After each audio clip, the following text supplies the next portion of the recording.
Homozigoto ou heterozigoto tem diferença na manifestação clínica de uma doença? Nesse vídeo eu vou te contar exatamente qual a diferença e quando que você tem que se preocupar.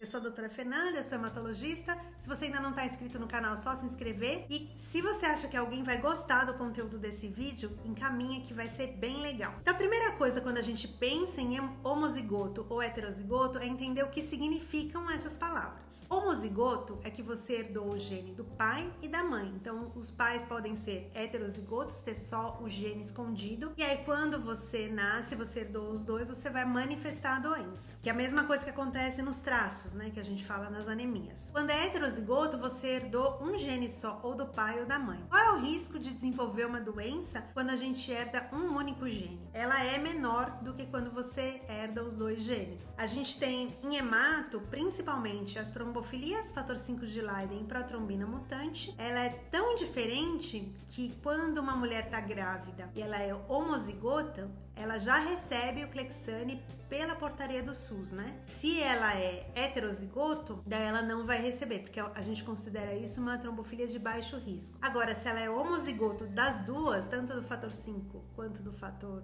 da protrombina, daí ela volta a ser alto risco porque ela tem duas mutações. Isso vai somando o risco. Agora, quando o paciente tem, por exemplo, hemocromatose, a gente tem alguns genes lá, se ele é homozigoto, ele tem uma tendência a duas coisas, a desenvolver a sobrecarga de ferro e ainda desenvolver ela mais precoce. O paciente heterozigoto, ele pode desenvolver, mas geralmente é mais tardia. Ele vai ter essa hemocromatose mais depois dos 60 anos, por exemplo. Vai ter algum sintoma, relacionado a isso. Ah, doutora, e as talassemias, anemias falciformes, elas entram nessa classificação? Não. O que acontece é que a gente não faz pesquisa genética. A gente tem o gene que causa, mas a gente não avalia o gene em si. A gente avalia a hemoglobina que o pai ou a mãe tem. Então, quando a gente avalia a hemoglobina, a gente não tá vendo o gene, então a gente não sabe se é homozigoto ou heterozigoto. A gente sabe, por exemplo, que um paciente que tem hemoglobina S,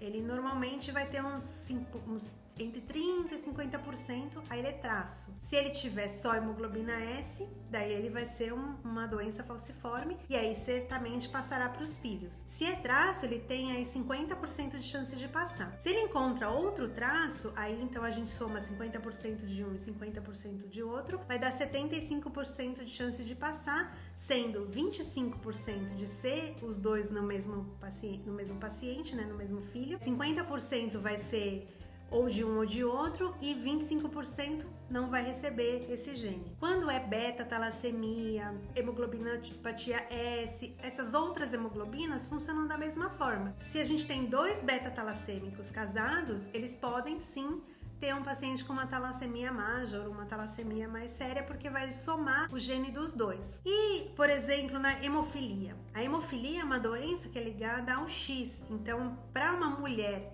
ter a doença, ela precisaria ser filha de um hemofílico. E aí sim entra essa coisa de ter dado um gene do pai ou da mãe. Porque como é ligado ao X, o homem ele vai ter os sintomas herdando só da mãe. Porque ele já herdou o X doente, porque ele herdou o Y do pai. Então ele não herdou. E aí como a mãe é doente, então vai ter dado o X da mãe. E isso funciona para quase todas essas doenças genéticas. Uma coisa que eu acho muito interessante de falar é que não é porque você tem o gene que você vai ter uma forma grave de doença ou até mesmo ter uma doença. Por isso que não é para ficar desesperado se você descobrir qualquer mutação heterozigota. Sempre converse com o médico. Eu tenho famílias de trombofilia que a gente descobriu numa investigação por aborto, primeiro aborto, e nunca ninguém teve trombose. Então significa que provavelmente nesta família e esta mutação que a pessoa tem, apesar de ser a mesma de outras famílias, é uma mutação fraca. Ao passo que também a gente tem aquela família que todo mundo trombosa